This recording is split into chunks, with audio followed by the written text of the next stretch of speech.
Привет-привет! Меня зовут Людмила, и с вами Людмила Шпакова в потоке. Наш сегодняшний разбор называется так. Он у вас в голове 24/7, а вы у него. И что вообще творится в его голове? Итак, у нас с вами будет 3 позиции. Пожалуйста, загадывайте своих мужчин. И мы сначала сделаем сигнификацию, как обычно. Ну, наверное, с позиции «что между вами». Да, чтобы вы поняли, ваша эта ситуация, не ваша ситуация. Может быть, немножко нам покажут мужчину самого, чтобы вы тоже определили, ваш, не ваш пришел. И после сигнификации мы с вами начинаем смотреть. А что же в голове у вашего мужчины? О чем он думает? Что его заботит? И думает ли он конкретно о вас? Есть ли у него те самые навязчивые мысли, да, которые все мы с вами, между нами девочками, называем ментальная зависимость? Потому что если этот человек у вас в голове 24/7, значит, это можно назвать ментальной зависимостью. Итак, значит, посмотрим, что у него в голове в целом и есть ли какие-то навязчивые мысли в вашу сторону.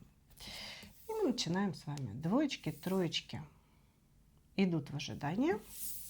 Начинаем с единичек. Что между вами? Ну, между вами какой-то непройденный кармический урок. Давайте посмотрим, в чем он состоит.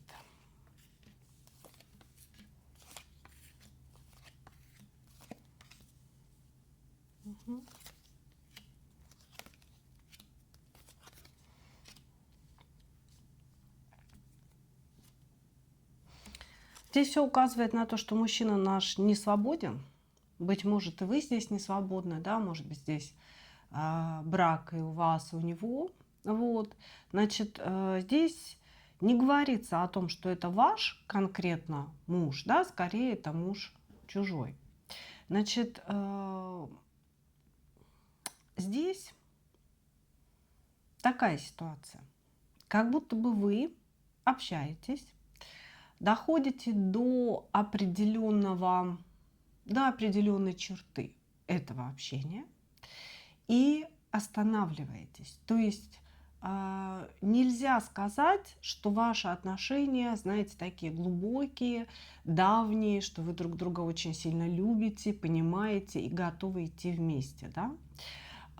Нет, здесь какая-то такая, знаете, история, как будто бы или мужчина сначала вроде проявляет к вам свое внимание, хочет с вами проводить время, но как только нужно переходить на следующий этап, ну, например, встретиться где-то уже близко, интимно, лично, а мужчина сливается, да, он начинает давать отсылки на то, что он женат, на то, что он не может и так далее. Вот, значит, или же это происходит с вашей стороны. То есть вы можете идти в эти отношения, идти до определенной черты, а дальше мужчина хочет продолжения, а вы останавливаетесь и говорите или ты женат, я не могу, или я замужем, да, как бы я не изменяю своему мужу. То есть здесь идет такое, знаете, встречное энергетическое притяжение и от мужчины к вам, и от вас к нему. Но оно как будто бы обрывается на определенной черте, да, на определенной границе. Кто-то из вас, может быть, вы оба выстроили эти границы и дальше не идете, хотя все ваше внутреннее существо этого требует. Да? То есть я хочу движения дальше, но здесь стоят жесткие ограничения. Вот, значит, что еще говорят о вас? Что этот мужчина, если мы говорим о нем, да, здесь идет такая ситуация. Он вам пытается показать себя как очень самодостаточного, состоятельного человека, у которого много что есть. Для него это, знаете, атрибут его мужественности. То есть женщина, которая нравится, должна воспринимать его, ну, богатым, состоявшимся мужчиной. Но на самом деле это не так, потому что и он, и его семья живут в режиме экономии. То есть, в принципе, деньги есть, но деньги есть на какие-то необходимые нужды. Да, то есть нельзя сказать, что это какое-то богатство сумасшедшее. Не знаю, почему здесь об этом. Может быть, вы дорогая женщина, может быть, вы привыкли к хорошей одежде, к хорошим ресторанам, к дорогим курортам. И мужчина понимает, да, что, ну, в общем, придется вас серьезно танцевать, да, то есть придется серьезно вкладываться, если он с вами начинает отношения. Вот, и поэтому он как-то, вот знаете, себя позиционирует немного выше в финансовом плане, чем он есть. Вот, значит, здесь между вами уже было какое-то недопонимание. А, То ли вы, может быть, делали первый шаг, да, ну, то есть вот эта вот граница, да, которую кто-то здесь очертил. Просто не показывает, с чьей стороны граница. Или вы пытались сделать первый шаг, предложить личную встречу, или мужчина. И после этого, да, возникло какое-то такое, вот знаете, как такой свистящий звук в воздухе. То есть одна сторона предложила сближение, вторая сторона сделала вид, что не услышала, да, собственно говоря, или это был какой-то прямой отказ, и вот повисло что-то такое, повисло что-то в воздухе. Вот. Я не могу сказать, что вижу между вами какие-то прям отношения любовно-сексуального характера. Вот. Ощущение, что это некое общение, когда люди тянутся друг к другу, но не могут перейти определенную границу, да, ввиду обстоятельств. И так как здесь ваша ситуация показана как непройденный кармический урок, значит, у вас эта ситуация в жизни уже была. Возможно, с другим человеком, а может быть, с этим же. То есть, может быть, вы по кругу ходите. То вы сближаетесь, то вы разбегаетесь, но здесь какие-то непройденные вещи. Хорошо, хорошо.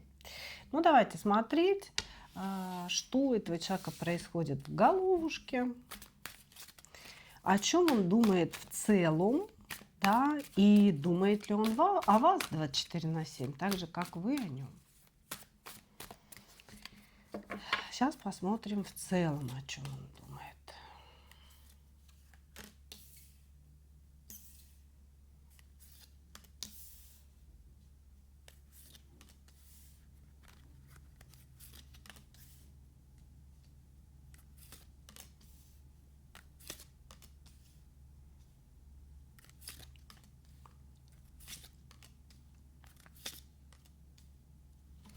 Мгм. Так, в целом этот человек думает о какой-то бесполезной борьбе с женщиной за право быть то ли главным, то ли важным. Здесь мужчина очень хочет, чтобы какая-то женщина признала его своим любимым мужчиной. Это, конечно, не про жену разговор. То есть это какая-то женщина, это женщина, с которой он не вместе, это женщина, с которой периодически происходят какие-то стычки, недопонимания, какие-то ссоры. Ему хочется эту женщину то наказать, то поощрить. Он мучается внутри себя, я бы сказала так. И очень хочет, то есть его истинное желание, это то, чтобы эта женщина любила его. Любила, безусловно, как матери любят своих детей, да, ничего не требуя взамен. Ну, у нас многие мужчины хотят именно такой любви. Вот, значит, также еще о чем он думает.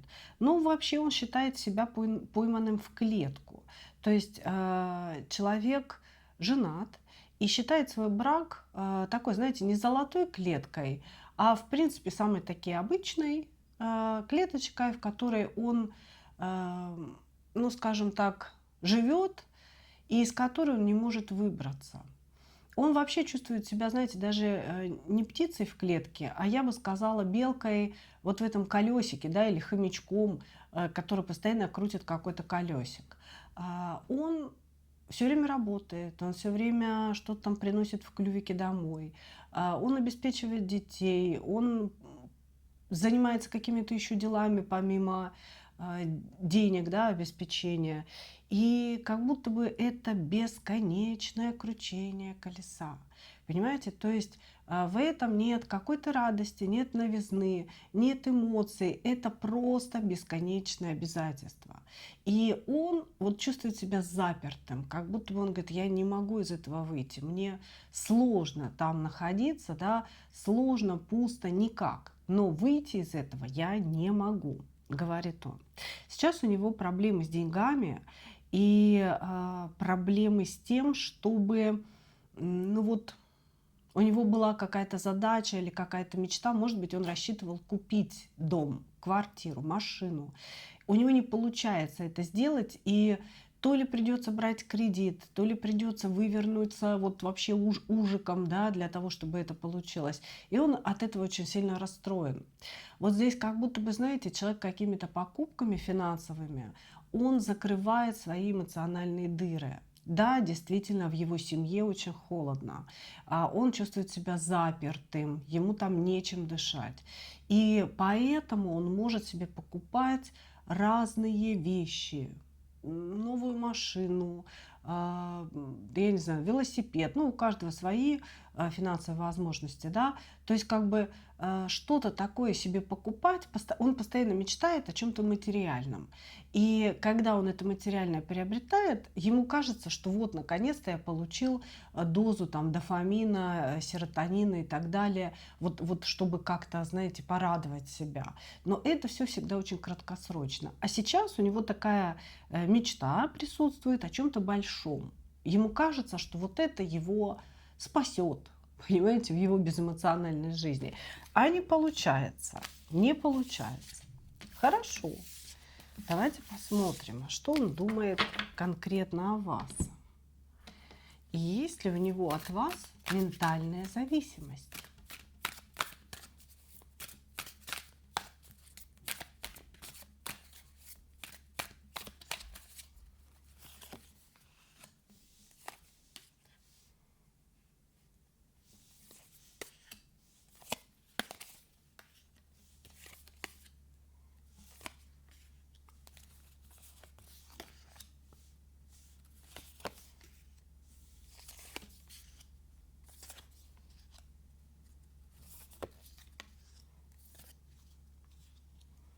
Далекое и прекрасное, думает он о вас. Я не могу сказать, что этот человек сидит вместе с вами в Луне. Хотя Луна объединяет двоих людей, да, но бывает такая история, что мы сами залипаем на человека, да, то есть это неполноценная Луна, когда двое думают друг о друге, а действительно бывает, с одной стороны, женщина думает, да, а мужчина, в принципе, свободен от этого. Я не вижу здесь ментальной зависимости от вас, но здесь, если мы говорим откровенно, да, человек вами очень сильно восхищен, потому что здесь вы звезда, вы и солнце, знаете, звезда по имени Солнце– это вы в его глазах. А мужчина воспринимает вас как какой-то, знаете, идеал лесной нимфы, я бы так сказала. Вот почему-то он вас воспринимает первое, очень женственной, волшебной, женщиной, может быть, с каким-то чудесным, очень нежным голосом. Вот как будто бы ваш голос для него очень важен. А мужчина воспринимает вас как какую-то такую, знаете, вот что-то иллюзорное, что-то невесомое, что-то постоянно убегающее, понимаете, улетающее от него. Мужчина вами восхищен. Он вами восхищен. Ему с вами очень интересно. Он говорит о том, что вы интеллектуал, что с вами действительно очень интересно разговаривать. Вы выдаете какие-то вещи, да, какие-то смыслы такие текстовые, которые его заставляют думать, осознавать, очень глубоко понимать свою жизнь и себя тоже. И поэтому здесь, я бы сказала, человек вами восхищен. Он думает о вас, но не 24/7. То есть он не болеет вами, у него нет этой ментальной зависимости. Но те мысли, которые у него в принципе о вас есть, это мысли восхищения, преклонения перед вами. Это мечты о вас, да, просто они не болезненные, не с утра до ночи, а вот, допустим, есть у него время, он вспомнил о вас, или если вы вместе работаете, он вас увидел, пришел в свой кабинет и как-то, знаете, впал в мечты, стал себе что-то фантазировать, что-то представлять. И вы знаете, что интересно, вот эти фантазии, они почему-то без сексуального оттенка. То есть здесь мужчина воспринимает вас прежде всего как друга-женщину. Это большая редкость на самом деле, да. Считается, что мужчины во все вкладывают сексуальное начало, но, может быть, он в себе его подавил из-за того, что он женат. Понимаете? То есть как-то здесь мужчина, он восхищается вами, он вас, вот он любит вас как друга. Здесь человек с вами дружит, причем дружит по-настоящему. Он готов подставить свое плечо, он готов там взять трубку ночью, если вы позвоните. Но все это абсолютно без сексуального оттенка, понимаете? Без сексуального оттенка. То есть здесь вообще, ну, как бы всего две жезловых карты, которые вообще не про секс. Не про секс. Была борьба внутри человека, да, то есть он, возможно, был момент такой, испытал к вам сексуальное притяжение, да, и он боролся с собой, потому что нельзя мне, потому что я не должен, он себя так настраивает, вот. И здесь очень высокоинтеллектуальное, высокодуховное, мечтательное отношение к вам. Он считает, что вы его золотой шанс, понимаете? Но этот шанс, он лежит не в области любовных отношений, а в области дружеских отношений, в области того, что вы его чему-то можете научить. Он готов за это платить своим доверием, искренностью, ну, может быть, деньгами, да, как бы, когда они у него будут, но, ну, потому что сейчас показаны проблемы какие-то. Здесь человек видит вашу ценность не в плане сексуальных отношений, близких отношений. Он видит вашу ценность в плане дружеских, вот таких каких-то, знаете, как будто вы его куратор, вы его ментор, вы его учитель. Вот таких отношений, понимаете? То есть человек готов прислушиваться к вашей мудрости, общаться с вами на интеллектуальные темы. И вот это тепло кубковое, да, из сердца дарить вам и брать от вас. Здесь у человека все нормально с энергообменом, то есть он как бы понимает, что в отношениях нужно не только брать, но и давать. Вот. Но это не про сексуальные отношения, не про любовные отношения между мужчиной и женщиной. Вот это первая позиция, это про дружбу. Да, мысли у него есть, они не навязчивые, не болезненные. Это очень хорошие, высокодуховные мысли о дружбе с вами и о том, что он не хочет вас терять, а хочет с вами общаться. Вы для него важны как друг. Благодарю вас. Двигаемся дальше.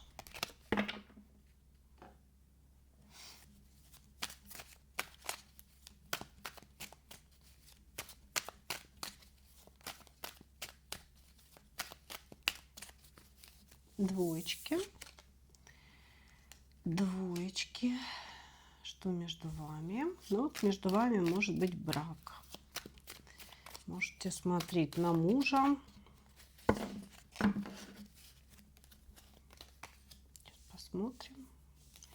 Расшифруем справедливость. Но, кстати, может быть между вами и должность человека, занятие мужчины.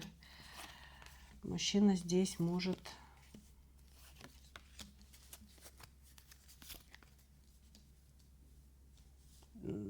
быть военным, может быть юристом, военным, доктором.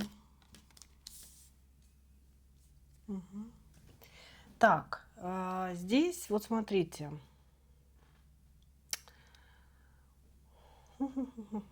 Если вы смотрите на своего мужа, тут, конечно, тоже особенных указаний нет на то, что вот прямо это муж, да. Вот, значит, если вы все-таки смотрите на своего мужа, то это значит, что этот человек вам или изменил, или вас предал и ушел. Вы не вместе. Или же вы смотрите на человека в погонах, на человека, ну, на юриста по специальности, на чиновника какого-то, на человека, который имеет отношение к медицине. Вот, значит, и этот человек, он очень жесткий, очень своенравный, всегда поступает так, как ему нужно. И по сути, вот то, что вы считаете каким-то предательством, да, допустим, он это предательством не считает. Для него это нормально, вот какой-то его поступок. Значит, здесь между вами, да, вас разделил какой-то поступок этого мужчины. Значит, его некрасивый поступок, который вы четко считываете как предательство, измену или что-то в этом роде. Вот. И после этого поступка между вами то ли были множественные скандалы, то ли это был один скандал, когда, может быть, вы пытались мужчине сказать о своих чувствах, да, и сказать о том, что вам больно, вам неприятно находиться в этой ситуации. А мужчина сделал вид, что, ну, в принципе, так и было задумано, да, и что вы как-то преувеличиваете ситуацию. Понимаете, да? То есть он мог вам изменить, но вы преувеличиваете ситуацию. Вот. Все не так, как ты думаешь. Да? Это же был просто секс. Что, какие вопросы-то? Вот. Значит, почему только мужчины не допускают со стороны женщины просто секса, да? Ну, как-то вот у них это просто секс, а у вас это сразу какая-то измена, и сразу женщина становится и шалавой, и всем остальным. Вот, значит, вот такая была ситуация негативная. Я не говорю, что измена, обман, предательство со стороны мужчины. Вами это было обнаружено. При этом вы пытались поговорить адекватно, но мужчина на адекватность не пошел. Он сразу стал давить силой, да, как бы здесь у него лучшая защита нападения. И сейчас, в данный момент, ну, отношения находятся в очень странной стадии, в очень странной стадии. Вроде как поставлена точка, вроде как вы сказали друг другу все, что хотели негативного, да, и возврата в прошлое нет. Но есть эти навязчивые мысли с вашей стороны, и, возможно, мужчина здесь периодически появляется. То есть как будто бы вы расстались, а он с вами нет. Понимаете? То есть он может периодически писать классику жанра, да, «Привет, спишь, чё ты как?» Какая-то такая хренотень, да, может возникать среди ночи, среди дня, и потом он может опять исчезать. Такое ощущение, что он вас не оставляет в покое, он все время вас держит на крючке. Хорошо. Давайте смотреть, что там у него в голове в целом, что у него происходит, о чем он переживает сейчас, думает, чему радуется.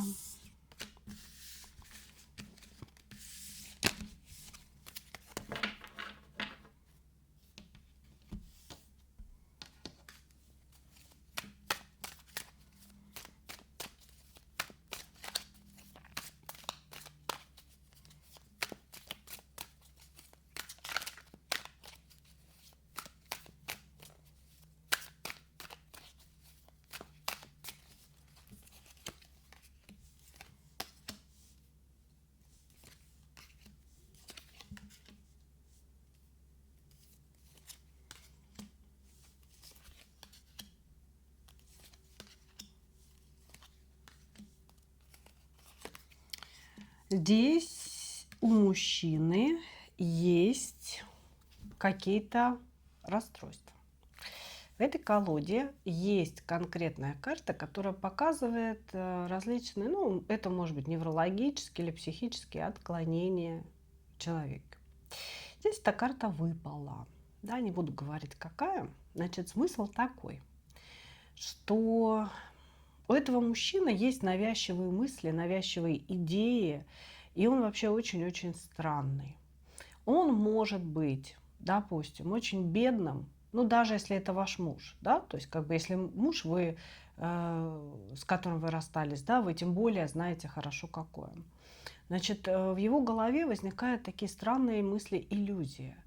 Он может быть очень бедным, но все время говорить о том, что очень скоро он будет жить в роскошном доме с панорамным остеклением. Он может говорить о том, что, ну, то есть ездить на какой-то самой дешевой машине, а говорить, что вот скоро я пересяду, допустим, на какой-то дорогущий там Range Rover, например. Вот.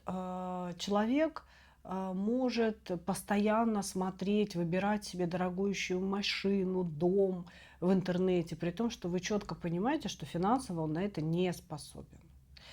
И это касается и иллюзий в сторону женщины. То есть он всегда выбирает себе не по масти.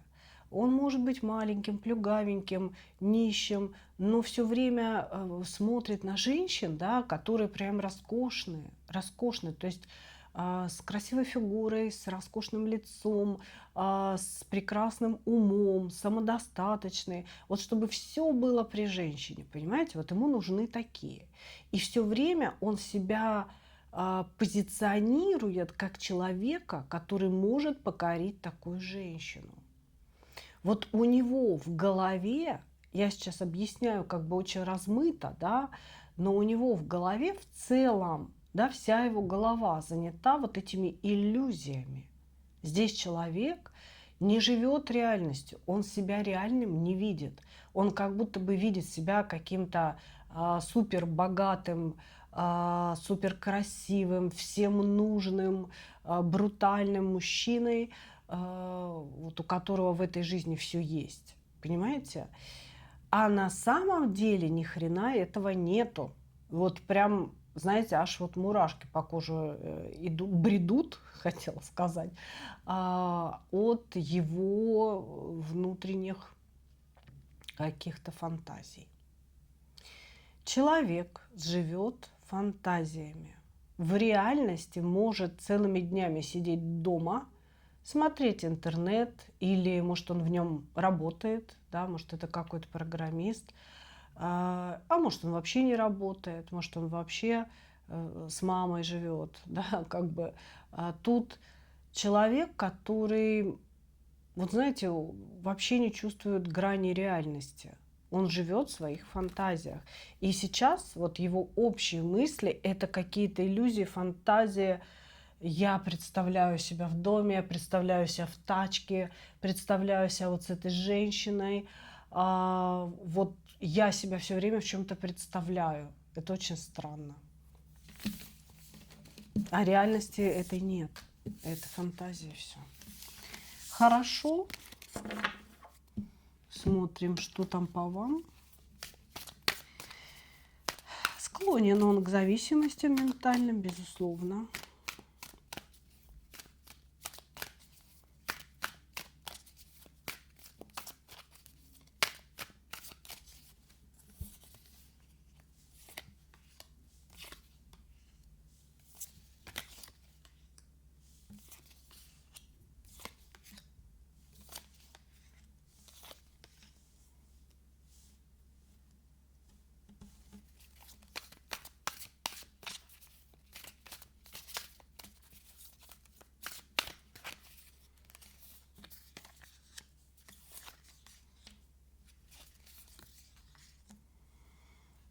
Слушайте, знаете, на самом деле здесь а, ну прям нездоровый мужчина. Прям нездоровый, и лучше бы он от вас где-то подальше был, если честно. Потому что, ну, во-первых, он о вас, конечно же, думает. Он не просто о вас думает, он за вами следит. Четко показано, что сейчас вы не общаетесь, но в этой тишине он всегда рядом с вами. Это вообще сталкер, который следит за всеми, кто ему интересен. Я же говорю, идет ощущение, что он дома сидит. дома сидит в интернете, он сидит с утра до ночи. И у него какое-то, знаете, помутненное сознание, может быть, Инстаграма пересмотрел, хрен его знает. Кажется ему, что вот эта шикарная жизнь, она ему светит, понимаете, инстаграмная. Короче, он думает о вас, он за вами следит, он все время вас где-то наблюдает и видит. Надеюсь, что не в соседнем подъезде. Вот. Потому что этот человек, он прям настораживает. И он считает, что вы сидите у него в голове, потому что вы его заколдовали. То есть здесь мужчина может буквально считать, что вы провели какие-то ритуалы над ним для того, чтобы он бесконечно о вас думал. То есть, ну, по сути, это чистая менталка. Он действительно о вас думает, он вас вообще не может выкинуть из головы. Вы одна из тех роскошных женщин, которых ему так сильно хочется, но он не может вас потянуть, понимаете? Он понимает свою ничтожность, что вы слишком дороги для него. В любом смысле, понимаете? И в финансовом смысле, и в духовном смысле слишком дороги. Вы выше значительно, он вас не потянет однозначно. Но в своей голове и в своих фантазиях он вас тянет, все нормально. То есть здесь, понимаете, нет менталки в том смысле, в котором мы ее понимаем, да, когда вы постоянно о человеке думаете, он вообще вы его не можете отменить у себя в голове, да. Здесь есть другое. Здесь человек о вас фантазирует. Внутри он создал какой-то мир или миры, в которых вы присутствуете как его женщина. И он там с вами живет в иллюзорных мирах, в мультиках у себя в голове. Он с вами живет, может быть, вы там ему детей родили, понимаете? Вы там занимаетесь с ним сексом, он вообще очень счастлив с вами. Вот так. И для того, чтобы эти миры поддерживать, он за вами где-то следит, и потом, вот знаете, вот увидел ваш образ, и все, и началось какое-то фантазийное построение у него в голове. Вот так. Ну, надеюсь, что он не где-то в психушке лежит со всеми этими фантазиями, потому что прям как-то отдает странными энергиями. И он уверен, что вы его заколдовали, что вы жрица, что вы обладаете этими способностями, и вы его к себе привязали. Кто-то, как я уже сказала, буквально это воспринимает, а кто-то, ну, знаете, так вот, не буквально, что вы пошли сделали ритуал, а вот просто она колдунья, она привязала меня особой энергией. Я не просто влюбился в нее, потому что она этого достойна, да, а вот что-то с ней не так, у нее какая-то внутри энергия, или она на меня посмотрела, она меня загипнотизировала, и поэтому я не могу о ней не думать. Вот, то есть здесь человек вот таким образом проживает свою жизнь, понимая, что между вами ничего не будет. И я думаю, вы о нем думаете, потому что он вас пробивает. Он вас пробивает просто в своих вот этих фантазиях, он же там с вами живет как-никак, да? Он вас пробивает просто, понимаете? Благодарю вас, двоечки. Двигаемся дальше.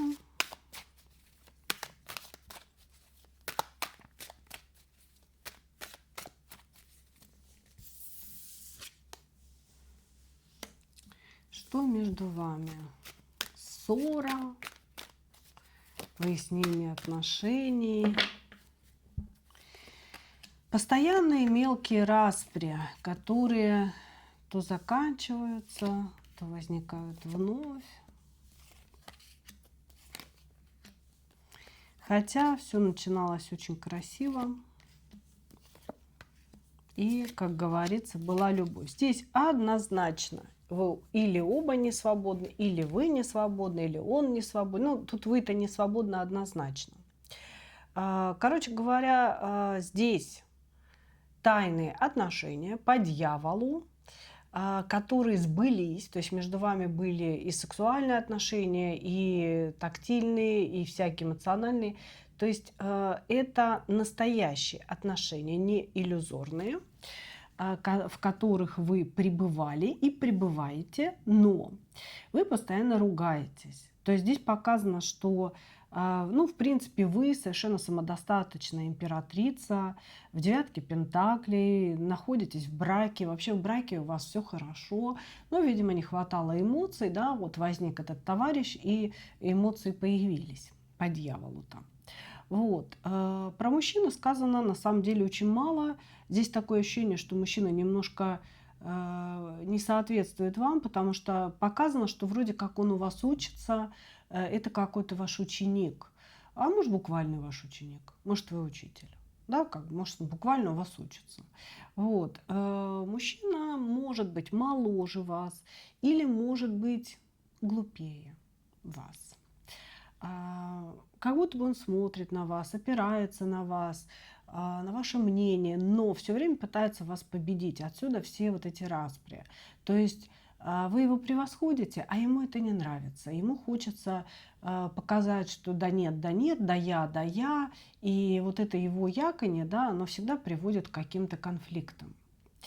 Вот, значит, здесь какое-то мистическое, магическое притяжение между вами, отношения, которые не могут ни продолжаться, ни закончиться. Вы задрепенились уже от этих отношений, потому что изначально была жуткая страсть, притяжение, любовь и все остальное, и вот просто кровь из зубов. И, быть может, вы даже думали развестись. А если он женат, он, может быть, тоже говорил о том, что разведусь. То есть здесь было сумасшедшее притяжение друг к другу, когда вы думали о том, что наконец-то вот судьба послала мне того самого. А потом начали вскрываться какие-то вещи, что вроде как это не тот самый, да, что мужчина слабоват, он, допустим, очень ленный, не хочет вообще работать, сидит, может быть, на шее у своей жены. То есть вы стали замечать какие-то вещи, которые в процессе страсти и притяжения вы не видели. И он вам перестал казаться таким волшебным героем. Вот.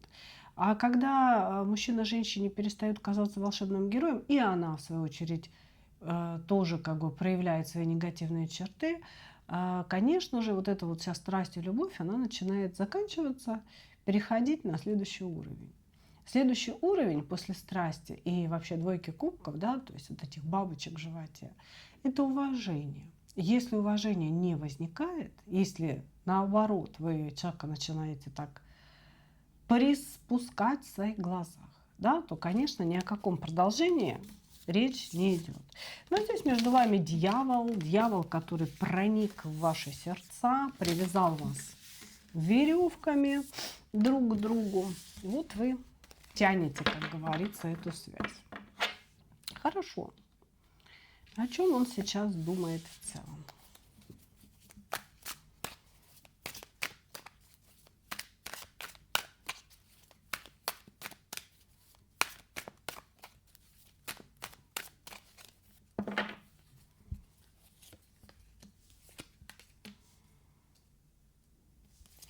Вспоминает о вас,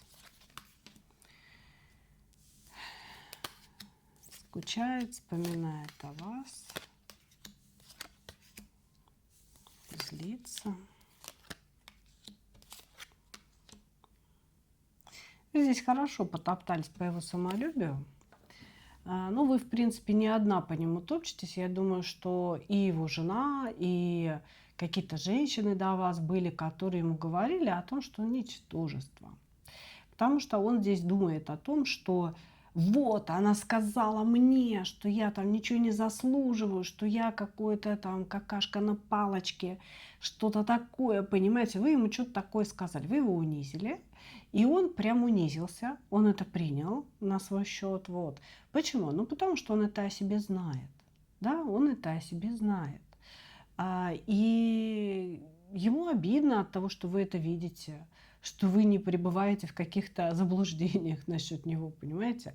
И мужчина здесь, вот в данный момент, я бы сказала, он рвет и мечет от обиды, у него прям слюна здесь брызжет, да, как она могла такое обо мне сказать, как она может обо мне такое думать, когда между нами такая страсть была, и вообще вот как бы мы были теми самыми друг для друга. Вот, значит, он здесь прям зациклен на вас, на каких-то ваших разговорах или на последнем разговоре. Вот, и с другой стороны, он здесь тоже сказанул вам много чего, чего он не думал по-настоящему.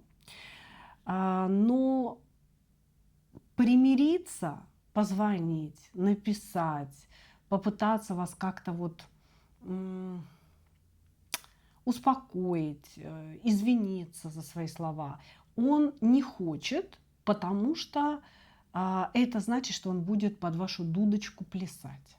Понимаете? Типа нет. Больше она меня не заставит плясать под свою дудку. Что, думает самая умная, что ли?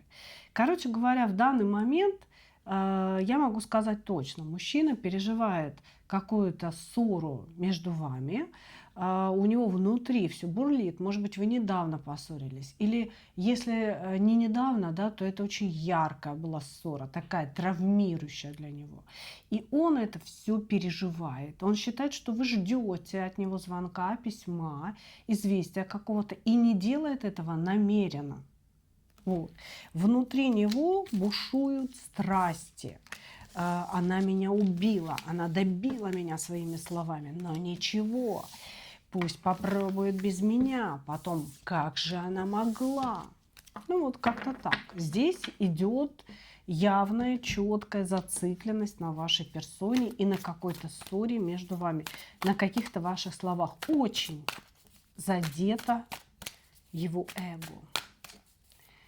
Ну, давайте еще добавим, да, есть ли у него ментальная зависимость от вас, и что он в целом вообще думает конкретно у вас. Да, у этого человека есть ментальная зависимость от вас. Этот человек вас любит.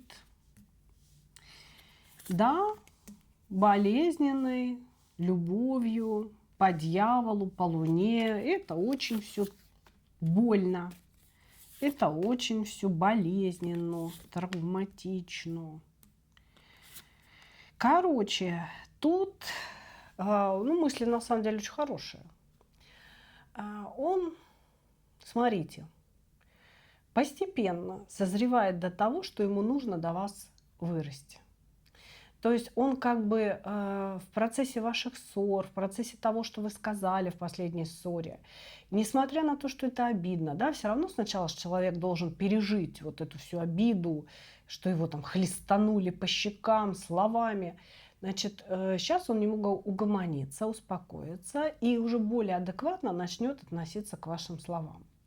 Потому что сейчас у него внутри созревает уверенность, что он вас действительно недостоин, что ему нужно вырасти в своих проявлениях, в своих словах, в том, кто он есть в этой жизни и что у него есть в этой жизни, для того, чтобы соответствовать такой женщине, как вы.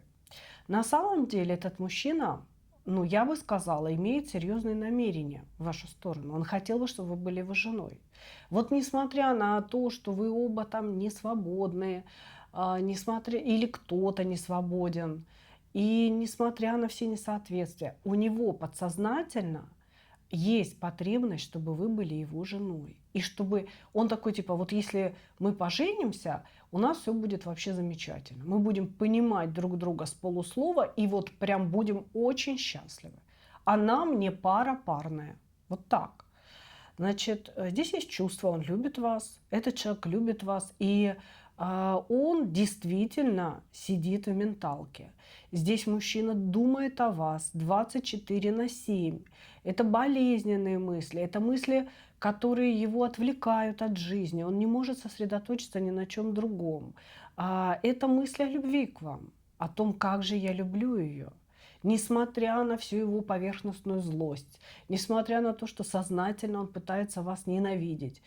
Нифига подобного. Сидит в этой менталке мечтает, залипает, ведет с вами диалоги, борется с вами, объясняется с вами у себя в голове.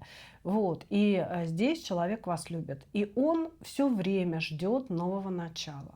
Но ничего, вот сейчас мы с ней поругались опять, сейчас вот я перегорю, она перегорит внутри, да, вот эти все ссоры. И опять я появлюсь, и опять мы снова все начнем. И когда-нибудь мы поженимся и будем счастливы, и умрем в один день.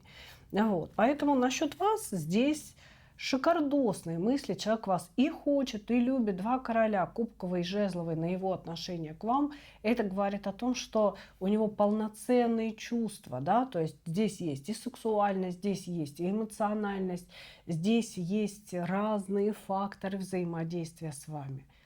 Вот он вас выбрал, вы его женщина. Он не совсем понимает, ваш ли он мужчина, но то, что он вас выбрал, это вот прям 100%. Мечтает о вас, думает о вас. Вот она, это лунища. И дьявол тоже, в принципе, оттуда же, да. Здесь очень сильная связь. Это, я не побоюсь этого слова, кармическая связь. Пока вы это все не проработаете по полной программе, будете зависеть друг от друга, будете мучиться и мучить друг друга. Но, к сожалению, это так. То есть здесь нужно что-то прожить, здесь нужно что-то понять. И с его стороны это настоящая любовь. Ну что, мои дорогие, такой вот получился у нас сегодня разбор. Я благодарю вас за ваше внимание. И, как обычно, хочу пожелать вам только одного. Встретить свою настоящую любовь и не потерять в ней себя. Ну а мы увидимся с вами в следующих видео. Пока-пока.